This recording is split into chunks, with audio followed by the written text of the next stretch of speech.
Hey ghosts! Here's Chris from Ghost in the Sphere, a channel dedicated to Eastern philosophy and spiritual self-sufficiency. Today's topics are 5 healthy habits for stronger stress resilience, or the 5 pillars of basic self-care. Today's question is, what is the foundation of stress resilience? It's sufficient self-care. For me personally, there are 5 basic elements. I call them the 5 pillars. To give you a short roadmap, first I'll give you an overview and then we dive into the 5 pillars individually. What are the 5 pillars of basic self-care? What are the 5 healthy habits for a stronger stress resilience? They are: first, hydration. Second, nutrition. Third, sleep. Fourth, exercise or movement. And the 5th is meditation. Why should we pay attention to those 5 areas? You all are familiar with situations where you have a lot to do, less time, people demand things, you have to take care of your job, you have to take care of your relationships, you have to take care of your own body and your own needs, and it goes on and on and on. In short, you have a stressful time. And in exactly these situations, you need 2 things.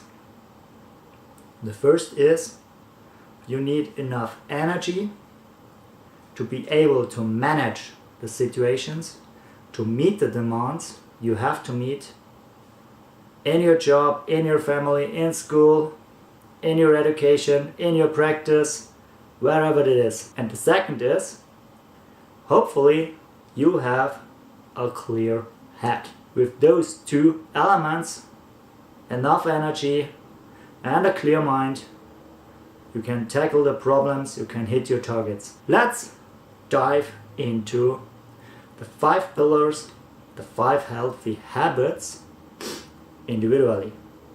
In just one word, they are habits. And habits are created by sticking to them for a long time, in all earnestness, without a break. Think of a practice. And then practice, continuously practiced, becomes a habit. The first habit is hydration. You all know that you need 2 to 3 liters or 2 to 3 quarts a day at least. In summer even more. And remember, if you feel thirsty, you're missing already 1 quart or 1 liter water. So better to keep continuously hydrating. And one method is to choose a favorite mug or bottle or whatever and then fill it accordingly. This mug contains about half a liter, so I have to fill it 5 to 6 times to get my 2.5 to 3 liters. And I try to drink 1 right after I get up, till noon 2 to 3, until the evening the rest.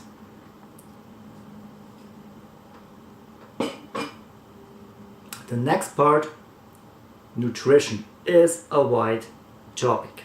We have a plethora of possible forms of diets, from paleo to vegan to raw vegan, you name it. Everybody is different, so I'll stick to some general recommendations. Please ask a health professional if you have a specific condition or specific questions. Nonetheless, there are some general recommendations everybody should stick to.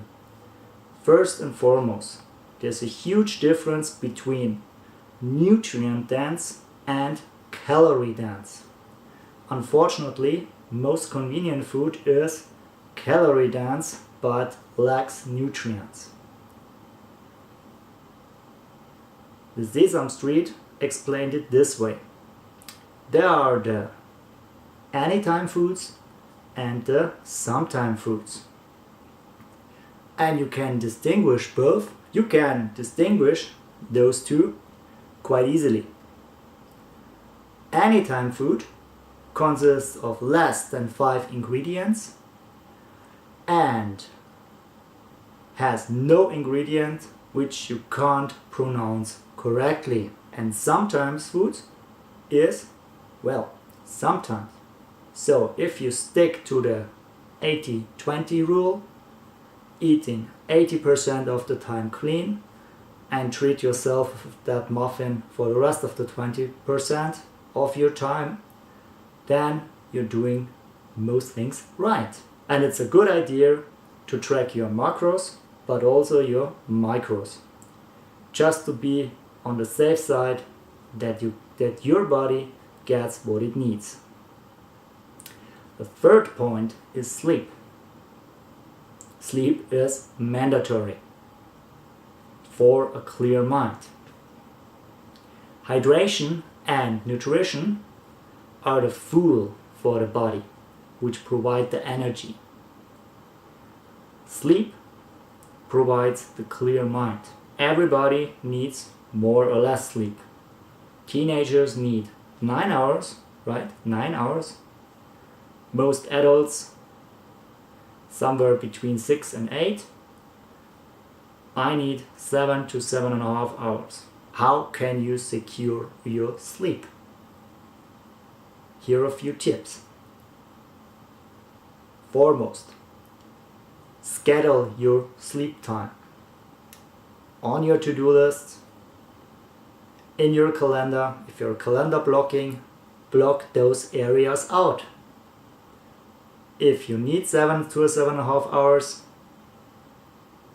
then mark them. If you want to get up early, you have to get into bed quite early. I want to get up at 6 a.m. in the morning for meditation, so I have to go to bed no later than 10:30 the evening before. Stick to that and make it a habit. Another tip is use your bed only and exclusively for sleeping. Your bed shouldn't be your office, your space to make your homework or your studies or whatever. Just sleep. The bodies are creatures of habit. If they know, okay, here's where I sleep, as soon as you are there, your body will shut down more easily.